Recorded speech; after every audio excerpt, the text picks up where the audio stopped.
Jack Harrison stood at the viewport of the transport ship, watching as the gleaming planet of Sententrum grew larger. His hands were steady, but his heart raced. The message had come 3 weeks ago, while he was training recruits at the Earth Defense Base. A royal summons from Emperor Zethval himself. "Commander Harrison, we are beginning our descent to the Imperial Palace," said the pilot, a blue-skinned Azurian with 4 eyes that blinked in sequence. "Please prepare yourself." Jack nodded and straightened his uniform. It was the formal dress uniform of Earth's Special Forces, dark blue with silver trim, and his service medals displayed across his chest. He had debated wearing something else, something that might help him blend in at the Imperial Court, but finally decided that he should represent Earth proudly. The ship landed on a crystal platform that seemed to float above the capital city. Jack grabbed his small bag and stepped out into the bright light of 2 suns. The air smelled like cinnamon and metal. A tall figure waited at the edge of the landing pad. It was a Keldorian diplomat, with skin like polished bronze and eyes that glowed faintly yellow. "Commander Harrison," the Keldorian said, bowing slightly. "I am Advisor Lim. Welcome to Sententrum. The Emperor awaits you." Jack followed Advisor Lim into a gravity tube that carried them down into the massive Imperial Palace. The walls were made of a material that shifted colors slowly, from deep purple to midnight blue. Guards from a dozen different species stood at attention as they passed. Many of them were Vargosians, huge, gray-skinned warriors with natural armor plates across their bodies. "Is it true?" Jack asked as they walked down a long hallway. The Emperor was almost killed. Advisor Lim's face remained blank. "That information is not for public discussion, Commander." "I'm not the public," Jack said. "If I'm going to be useful here, I need to know what happened." The Keldorian stopped walking and turned to face Jack. Very direct. Very human. He sighed. Yes, there was an attempt on His Imperial Majesty's life. The assassin bypassed 7 layers of security. The Vargosian Royal Guard stopped the attack, but not before the Emperor was injured. He has recovered fully. They continued walking in silence. Jack noticed how the alien courtiers stopped to stare at him as he passed. Some whispered behind their hands or tentacles. Others simply glared. "They don't seem happy to see me," Jack said. "You are the first human to enter the Inner Palace in 50 years, Advisor Lim replied. "And the Imperial Selection Committee's choice has caused concern. Because I'm human. Because you are not Vargosian. The Royal Guard has been exclusively Vargosian for 8 centuries. They are physically superior to humans in every measurable way. Stronger, faster, more durable." "Then why am I here?" Jack asked. Advisor Lim's eyes glowed a bit brighter. "That is exactly what everyone wants to know, Commander Harrison." They reached a set of massive doors carved from what looked like a single piece of red wood.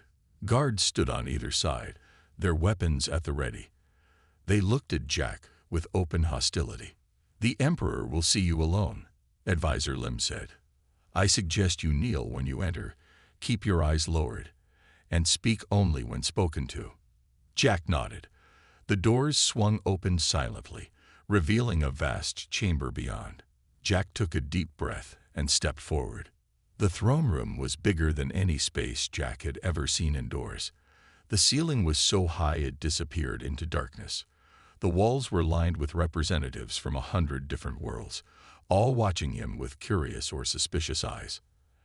At the far end, seated on a floating throne of light and metal, was Emperor Zethval. He was humanoid but clearly alien, with pale blue skin and eyes like liquid silver. A thin scar ran from his left eye down to his jaw, new and still healing. "Commander Jack Harrison of Earth," announced a voice that seemed to come from everywhere. "Approach the golden throne." Jack walked forward, feeling the weight of 1,000 stairs on his back. He was a soldier, not a diplomat, but something told him the Emperor hadn't summoned him for his diplomatic skills. The fate of Earth might depend on what happened in the next few minutes. Jack squared his shoulders and marched toward his destiny. 3 weeks had passed since Jack's arrival at the Imperial Palace. He shadowed the Emperor everywhere, learning the routines and protocols of the court. Most of the royal staff avoided him.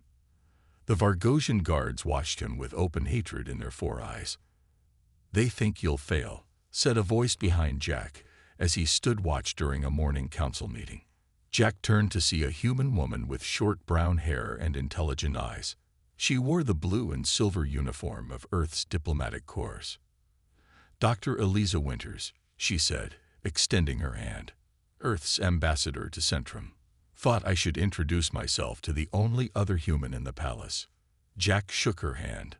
"Nice to meet someone who doesn't look at me like I'm going to break something valuable." Eliza smiled. "Give them time. They'd never seen humans in action." The council meeting was ending. Emperor HFY rose from his seat, and Jack moved to his position, 3 steps behind, and 1 to the right. "That evening is the Galactic Unity reception," Eliza whispered quickly. "Every important dignitary will be there. Be careful." Jack nodded as he followed the Emperor out. The reception hall was massive, with crystal walls that showed the stars beyond. Hundreds of aliens from across the hegemony mingled, drinking colorful liquids and eating strange foods. Jack stood near the Emperor, scanning the crowd constantly. A tall, stone-skinned Kartul approached. "Your Majesty, what a pleasure to see you recovered from that unfortunate incident." The Emperor nodded coldly. "Ambassador Gorn, how does the mining operation on Veros IV progressing?" Jack watched the Kartul's 4-fingered hands. Something seemed off about the way the ambassador held his ceremonial staff. There was a slight twist to the grip, a hidden catch under his thumb. The Kartul shifted position, moving closer to the Emperor. "The operation is." Jack moved. In one fluid motion, he stepped between the Emperor and the ambassador, grabbed the staff, and twisted it sharply. There was a click, and a thin needle shot out from the bottom, missing Jack's hand by millimeters. The room fell silent. The Kartul's rocky face showed no expression, but his body tensed. "Poison dart," Jack said calmly, holding up the staff for all to see the hidden weapon. "Very clever design." Guards rushed in from all sides. The Kartul was surrounded and taken away without resistance. Later, after the reception had ended and security had been doubled, the Emperor summoned Jack to his private chambers. "You saved my life," HFY said, looking out at the city lights below. "How did you know?" "His grip was wrong," Jack explained, "and he kept shifting the staff to align with your heart. Little things that didn't fit the pattern." "The Vargosian guards missed it completely," the Emperor said. "Their security protocols are focused on energy weapons and obvious threats. They scan for technology, not behavior. Humans are good at spotting things that don't seem right," Jack said. "We had to survive on Earth." The Emperor turned to face him. "That is precisely why I chose you, Commander Harrison. The hegemony has become too predictable.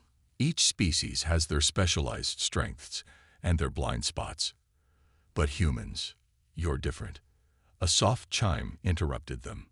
The door slid open, and Princess Kala entered.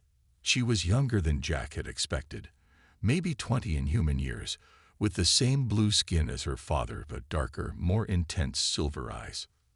"Father, I heard what happened," she said, then noticed Jack and stopped. "Oh, you're the human." "Commander Harrison," the Emperor corrected. "He saved my life tonight." The princess studied Jack curiously. "Is it true humans have no special abilities? No natural armor, no telepathy, no enhanced senses?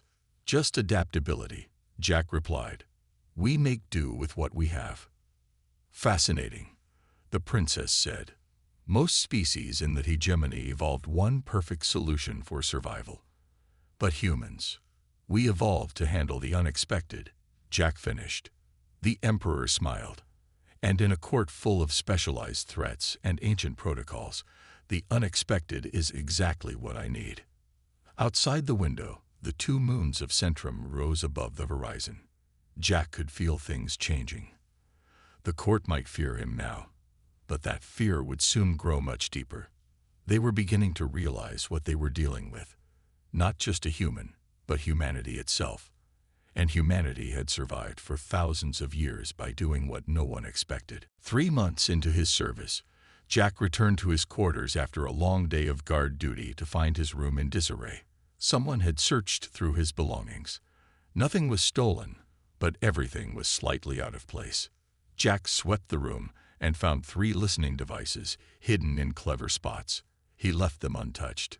Better to know he was being watched than to alert his watchers that he had found them.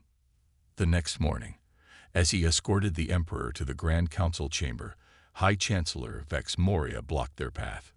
The Vargosian stood nearly 8 feet tall, his gray skin covered in natural armor plates that gleamed in the light.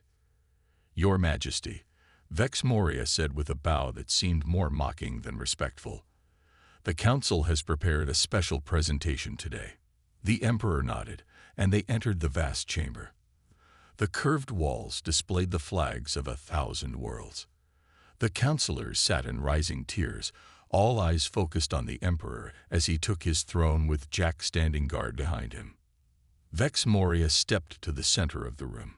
"Esteemed members of the Council, today we examine the fitness of our newest addition to the court." The air filled with holographic images of Earth, but not the peaceful Earth of gardens and cities that Jack knew. These were images of wars, riots, and destruction, human fighting human across the centuries. The human species, Vex Moria continued, has spent more time fighting itself than any other known intelligent species.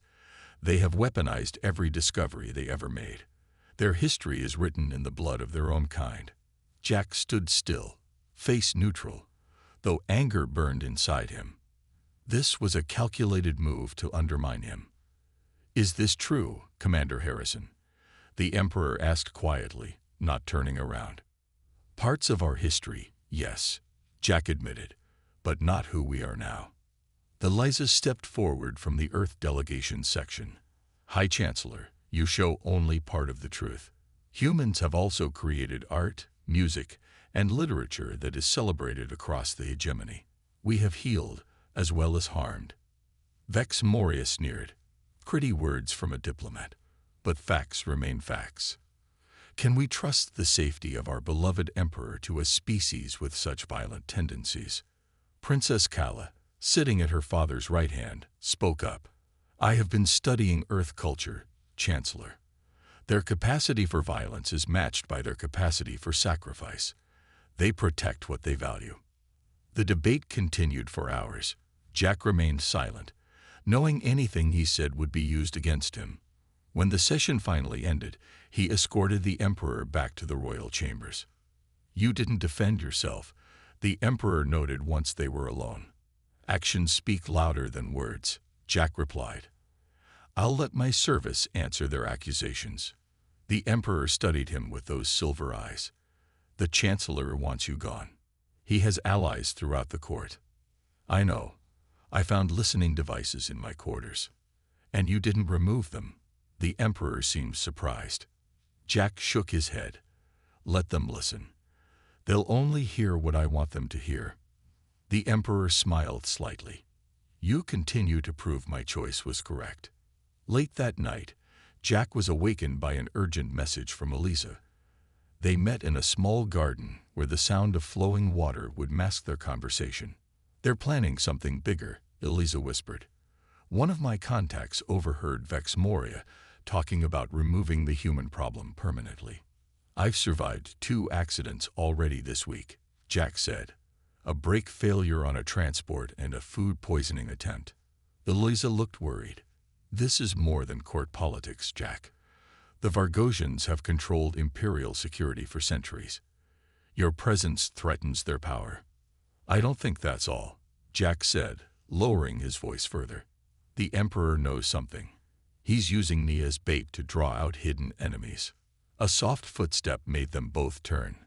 Princess Kala stood there, her blue skin almost luminous in the garden's dim light. "You're both right," she said quietly. "And you're both in danger. My father chose you for a reason, Commander Harrison." The court doesn't just fear you because you're human. They fear you because they don't know what you know. Jack and Eliza exchanged glances. What do you mean, Your Highness? Jack asked. There's a shadow over the hegemony, the princess said, and my father believes only a human can see it clearly enough to stop it. News of attacks on distant imperial worlds reached the palace. 3 outposts had gone silent in the past week. When communications were restored, the survivors reported the same thing. Intruders who left no evidence, who bypassed security as if it wasn't there. Jack sat in a small room with Eliza and Princess Kala, reviewing the reports. The room was one of the few places in the palace not monitored by Imperial security. The pattern is clear, Jack said, pointing to a star map. The attacks are moving inward, toward Sententrum.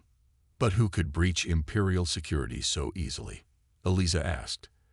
Every outpost had different systems, different species running them.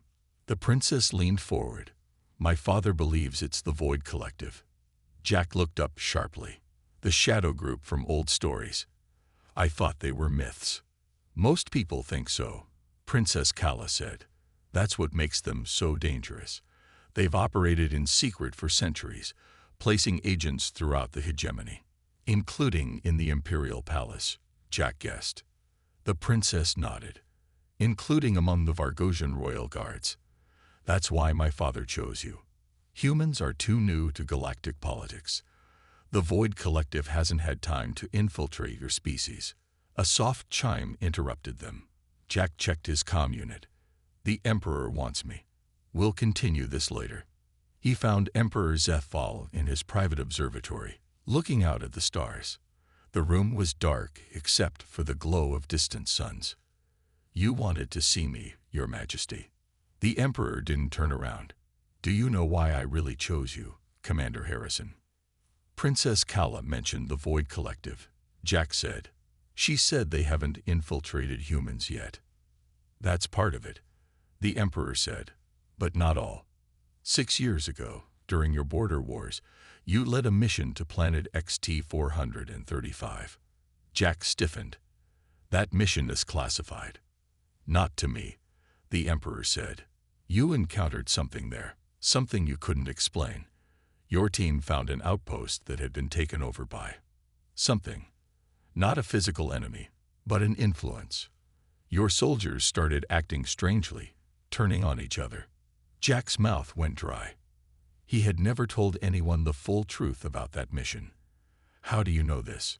Because what you found was a Void Collective seed operation, the Emperor said. They were testing a new form of control. And you, Commander Harrison, did something no one has done before. You recognized the pattern. You got your people out. You burned the outpost to the ground. Jack remembered the strange whispers, the way his team had started to turn on each other, the odd blank look in their eyes. I just knew something was wrong. Exactly. The Emperor turned to face him now. You knew. Other species are more telepathic than humans, more technologically advanced, physically stronger. But none of them can see the Void Collective's influence as clearly as you did. Humans have a unique resistance to their methods. An alarm blared throughout the palace, cutting their conversation short. Jack's comm unit lit up with emergency signals. Security breach in the West Wing, a voice announced. All guards to positions. Emperor Zethval looked grim. It's beginning. Jack rushed to the security center. The screens showed chaos in the West Wing. Guards were fighting each other. Some of the palace staff were attacking officials. What's happening? Jack demanded. The security officer, a purple-skinned Thaxian, looked panicked. We don't know. They just started attacking without warning. Jack studied the screens, looking for patterns. Then he saw it, a subtle shimmer around the affected areas, almost invisible. It's some kind of field, he said. It's affecting their minds. The officer looked skeptical. Our scans show nothing. Because you're looking for the wrong thing, Jack said. He remembered XT-435, the subtle wrongness he had sensed there. Your systems are designed to detect known threats. This is something new. He turned to the officer. Lock down the entire West Wing. Cut power, air circulation, everything. And get the Emperor to the secure bunker. Now. The Void Collective had made their move. The shadows were stepping into the light. The secure bunker was 30 levels below the palace. Jack hustled the Emperor through hidden passages, staying ahead of the chaos spreading through the upper levels. Princess Kala and Eliza were already waiting when they arrived. "The situation is worse than we thought," Eliza said, showing them a datapad. "Reports are coming in from across the capital. People are turning on each other without warning." On the screens around them, they could see the streets of the capital city. Citizens fought in the streets, their eyes vacant and movements jerky. "How many are affected?" the Emperor asked. "Impossible to tell," Princess Kala replied. "The influence is spreading quickly." Jack studied the patterns on the security feeds. "It's not random. Look at the spread pattern. It's moving toward key government buildings, military posts, communication centers." "A coup," the Emperor said grimly. "They're seizing control of the hegemony." A message flashed across the screens. Chancellor Vexmoria's face appeared, his 4 eyes glowing with an unnatural light. "Citizens of the hegemony," he announced. "It is with deep regret that I inform you Emperor Zethval has been declared unfit to rule due to mental deterioration. As High Chancellor, I am assuming temporary control to restore order." "He's one of them," Jack said. "The Void Collective has been using him all along. Half the Imperial fleet has already declared for him," Eliza reported, checking incoming messages. "They're moving to secure orbital positions around Sententrum." The Emperor sat heavily in a chair, looking suddenly older. "I suspected this day would come for decades. The signs were there, but I couldn't prove anything. That's why I've been preparing." "Preparing how?" Jack asked. "A contingency plan," the Emperor said. "One that depends on making a decision no Emperor has made in 1,000 years. He stood and faced Jack directly. "Commander Harrison, you've proven your worth many times over. Now I must ask one more service of you, a service that will change the hegemony forever." The Emperor turned to his daughter. "Kala, it is time for the succession." Princess Kala's silver eyes widened. "Father, no. You can't mean." "I do," the Emperor said firmly. "I will step down as Emperor, but not in favor of Vexmoria or his Vargosian allies. I name you, Kala, as my successor." The room fell silent. The succession of power was sacred in the hegemony, a carefully managed process that usually took months of ceremonies and preparations. "The Vargosians will never accept it," Eliza said. "They expect one of their own to take power if you step down. Which is precisely why we must do it," the Emperor said. "We break their expectations, disrupt their plans. Commander Harrison, you are now the protector of the next Empress. Her life, and the future of the hegemony, depend on you." Jack nodded, understanding the weight of this responsibility. "What's our move, sir?" "We need to reach the Temple of Ascension," the Emperor explained. "Once there, Kala can perform the ancient rites that will make her the legitimate Empress, regardless of what Vexmoria claims." "The temple is on the other side of the city," Princess Kala said. "With the capital in chaos, how can we possibly reach it safely?" Jack smiled slightly. "The same way humans have survived against impossible odds for thousands of years. We don't follow the rules. We change the game." He pulled up a map of the city on one of the screens. "They'll expect us to use official routes, secure tunnels, royal transports. Instead, we'll go where no one would expect the royal family to go, through the lower city, the maintenance tunnels, the places the elite of Sententrum never visit. The common areas." The Emperor looked shocked. No monarch has walked among the common people in generations. "Exactly," Jack said. "That's why it's the last place they'll look for you. Your Majesty, you've trusted human unpredictability this far. Trust it one more time." The Emperor looked at his daughter, then back to Jack. "Very well, Commander. Lead the way." Jack checked his weapon and prepared to protect the future of the hegemony with his life. The true test of humanity was about to begin. Jack led the small group through narrow maintenance tunnels that ran beneath the grand avenues of Sententrum. The Emperor, Princess Kala, and Eliza followed closely behind. None of them had ever seen this side of the capital city. These tunnels were built for service droids, Jack explained as they crawled through a tight passage. No Vargosian could fit through here, which makes it perfect for us. How did you know about these tunnels? Princess Kala asked, her royal robes now dirty and torn. I studied every map of the city I could find, Jack said. Humans are good at finding escape routes. It's saved our lives many times throughout history. They emerged into a busy marketplace in the lower city. Aliens of all species hurried about, most too concerned with their own problems to notice the small group. Jack had found simple clothes for everyone to wear. Even in these plain garments, the Emperor and Princess stood out with their blue skin and silver eyes, but they kept their heads down. Stay close, Jack whispered. We need to cross this market to reach the next maintenance tunnel. As they moved through the crowd, Eliza pointed to public screens showing news broadcasts. High Chancellor Vex Moria was addressing the hegemony again, his voice booming across the marketplace. The royal family has fled rather than face justice, Vex Moria announced. This confirms their guilt. I am offering a reward for their capture. The screen showed images of the Emperor, Princess Kala, Jack, and Eliza. An enormous bounty flashed below each picture. We need to move faster, Jack said. Pull your hoods lower. They were halfway across the market when a group of Vargosian soldiers entered from the main street. The soldiers began scanning the crowd with electronic devices. They're looking for our biosignatures, the Emperor whispered. They'll find us within minutes. Jack thought quickly. We need a distraction. He looked around and spotted a food stall selling cooking fuel. Follow me, but be ready to run when I give the signal. He approached the stall and purchased 2 canisters of fuel, ignoring the strange looks from the vendor. Then he led the group to a narrow alley between 2 buildings. Wait here, Jack told them. He took one of the fuel canisters and moved back toward the market square.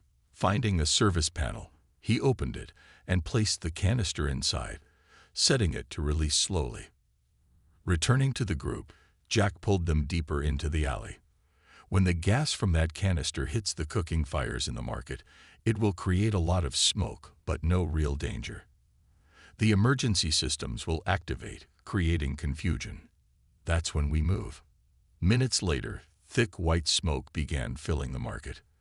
Alarms blared, and water sprayed from ceiling systems. The crowds panicked, running in all directions. The Vargosian soldiers tried to maintain order, but were quickly overwhelmed. Now, Jack said, leading them through the chaos to a service door he had spotted earlier. They slipped through and found themselves in another maintenance tunnel. That was impressive, the Emperor said, catching his breath. Creating chaos without harming anyone. Humans learned long ago that confusion can be more effective than direct confrontation, Jack replied, especially when you're outnumbered. They continued through the tunnels until they reached an abandoned subway station. Jack checked a small device he had been carrying. We're about halfway to the Temple of Ascension, he said, but the hard part is still ahead. The temple will be heavily guarded. Do you have a plan for that too? Princess Kala asked. Jack smiled. Humans always have a plan, and a backup plan, and a backup for the backup. He pulled out a small communicator Eliza had provided. We're going to need help from some friends I made among the lower city workers. People the Vargosians consider beneath their notice. Service workers? The Emperor asked, looking confused. The invisible people who keep your palace and city running, Jack explained. The ones no one pays attention to, which makes them perfect allies. They see everything but are seen by no one. The Emperor looked thoughtful. In all my centuries of rule, I never considered them. That's the advantage of a human perspective, Jack said. We notice the overlooked because we've been overlooked ourselves. And now, those invisible people are going to help us save your empire. He activated the communicator, ready to set in motion the next phase of his very human plan. Night fell over Sententrum. Jack and his group approached the Temple of Ascension, a towering structure of white stone and glowing crystal that rose above the surrounding buildings. As Jack had predicted, Vargosian guards surrounded it, checking everyone who tried to enter. "We'll never get past them directly," Eliza whispered as they watched from the shadows. "We don't need to," Jack replied. "Look." He pointed to where service workers were bringing supplies into a side entrance. None of the workers were being checked closely. "My contacts came through," Jack said. "They've added us to the work crew roster for tonight." A short green-skinned alien approached them, wearing the gray uniform of the temple maintenance staff. "You Harrison?" he asked quietly. Jack nodded. "Got your uniforms and ID chips," the alien said, handing over a bundle. "Put these on. My crew is scheduled to clean the inner sanctum tonight." "That's where you need to be, right?" "Exactly right," Jack said. "Thank you for the risk you're taking." The alien shrugged. "Vargosians have looked down on us for centuries. About time someone showed them they're not as smart as they think." They changed into the maintenance uniforms and followed their new ally to the service entrance. The guard barely glanced at their ID chips before waving them through. Once inside, Jack's contact led them through service corridors until they reached the inner sanctum, a circular chamber with a crystal dome that reflected the stars above. Ancient symbols covered the walls, glowing faintly. "This is it," the Emperor said softly. "The heart of imperial power for 10,000 years. Every emperor and empress has been confirmed here." Princess Kala looked at the symbols with awe. "I never expected to stand here so soon." "You have 1 hour before my crew is scheduled to finish," their helper said. "After that, the regular guards will return." Jack thanked him, and the maintenance worker slipped away. The Emperor turned to his daughter. "Are you ready?" he asked. Princess Kala straightened her back. "I am." The Emperor guided her to the center of the chamber, where a circular platform rose slightly from the floor. He placed his hands on a control panel, and the ancient symbols on the walls glowed brighter. "I, Emperor Zethval, freely relinquish my authority and name my daughter, Kala, as my successor," he said formally. The room hummed with energy. The symbols pulsed, and a beam of light shot down from the dome, surrounding Princess Kala. Jack and Eliza watched from the edge of the room, keeping watch for any intrusion. But Jack noticed something strange about the light surrounding the princess. It seemed to shimmer differently than the other lights in the room, almost as if... "Wait!" Jack shouted, running forward. "Something's wrong." Just as he reached the edge of the light, he saw it, a slight distortion in the air, the same pattern he had noticed during the attack on the palace. The Emperor saw it too. "Void Collective. They've corrupted the Ascension Chamber." Jack didn't hesitate. He jumped into the light, pushing Princess Kala aside. The energy field engulfed him instead, and he felt a strange presence trying to enter his mind. Whispers filled his head, offering power, knowledge, control.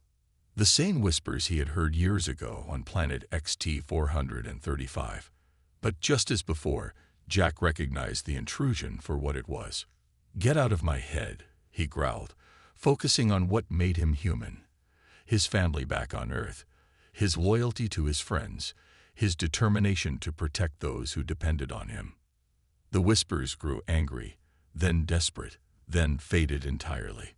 The light around Jack changed from a sickly purple to pure white, then vanished. He fell to his knees, gasping. Princess Kala knelt beside him. "What did you do?" "The Void Collective tried to take control during the Ascension," the Emperor explained, helping Jack to his feet. "They meant to possess you, daughter, make you their puppet ruler." "But they couldn't control Jack," Eliza said, "just like on XT-435. "What makes humans resistant?" Princess Kala asked. Jack steadied himself. "We've fought our own inner demons for thousands of years. Our minds are battlefield already. One more invader doesn't stand a chance. The Emperor looked at him with new respect. "You've saved my daughter's mind and soul.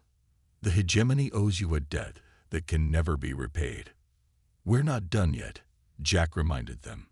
"We still need to complete the ascension before the Void Collective realizes their plan failed." Princess Kala stepped back onto the platform, now purified by Jack's resistance. "I'm ready to try again. This time, nothing will interfere." The true ascension began, while Jack stood guard, a human shield against forces that had nearly conquered the stars. 1 year had passed since Princess Kala became Empress Kala. The imperial palace shone in the morning light as Jack walked through its halls toward the throne room. Guards from a dozen different species nodded respectfully as he passed. None of them were Vargosians. The throne room was filled with dignitaries from across the hegemony. Jack took his place behind the Empress's throne, watching the crowd carefully. Empress Kala rose from her seat. Her royal robes were simpler than her father had worn, but she carried herself with quiet confidence. 1 year ago, she began, the hegemony faced its greatest threat. The Void Collective nearly succeeded in their century-long plan to take control of our civilization. They failed because of the courage of individuals who refused to follow expected patterns. Her silver eyes found Jack in the crowd, and she smiled slightly. "Today, we celebrate not just our survival, but a new beginning. The Imperial Security Force is no longer limited to one species. We have learned that true security comes from diversity of thought and approach." The crowd applauded politely, though Jack could see some of the older nobles looked uncomfortable. Change came slowly to a civilization that had existed for 10,000 years. After the ceremony, Jack met with Eliza and former Emperor Zephyr in a private garden. The old emperor looked relaxed for the first time since Jack had known him. "The Void Collective has gone into hiding," Eliza reported. "Our agents have dismantled most of their known operations, but they're still out there, waiting. They'll return eventually," Zephyr said, "but we'll be ready. The new security protocols Jack designed will make it much harder for them to infiltrate us again." Jack nodded. His security reforms had been his most important contribution to the hegemony. No longer would the Empire rely on a single species or approach for protection. Each world now contributed their unique perspectives and abilities to a united defense. "There's still resistance from some of the old noble houses," Jack admitted. "They don't like how things have changed." "Change frightens those who benefit from the old ways," the former emperor said. "But fear can be overcome with time and patience." A small alien child approached them, looking at Jack with wide eyes. Unlike the adults of her species, she showed no fear of humans. "Are you really the human who saved the Empress?" she asked. Jack knelt down to her level. "I helped, but many people saved the Empress and the hegemony. My teacher says humans think differently than other species," the child continued. "She says that's why you're so good at solving problems. Can you teach me to think like a human?" Jack smiled. "The human way isn't better, just different. We look for new paths when old ones don't work. We adapt, but every species has gifts to share." The child nodded seriously. "I want to join the Imperial Security Force when I grow up. I want to learn all the ways of thinking." As the child ran back to her parents, Eliza laughed. "That's how change really happens, not with grand pronouncements, but with children who see the world differently than their parents did." Later that evening, Jack stood on a balcony overlooking the capital city with Empress Kala. The 2 moons of Sententrum hung in the sky, casting silver light over the buildings below. "My father was right about you," the Empress said. "About humans. We're not special," Jack replied. "Just different." "Different is exactly what we needed," she said. "For too long, the hegemony valued only power and predictability. We forgot that survival often depends on finding new approaches." A message flashed on Jack's comm unit, a report of unusual activity in a distant sector of the hegemony. Perhaps nothing. Perhaps the first sign of the Void Collective's return. "The court doesn't fear you because you're dangerous," the Empress continued. "They fear you because you represent change. And change is the one thing the powerful have always feared most." Jack looked out at the city, at the civilization he had helped save. Then they'll have to keep fearing us, because humans never stop changing. The Empress smiled. Good. The hegemony has been static for too long. It's time we learn to embrace the unexpected. Jack nodded, already thinking about the report, about what it might mean, about how to prepare. That was the human way, always planning, always adapting, always ready for whatever came next. And that was why, despite their lack of natural armor or telepathy or superior strength, humans would always have a place among the stars. Some feared them, others respected them, but all had learned one important truth: underestimate humans at your peril.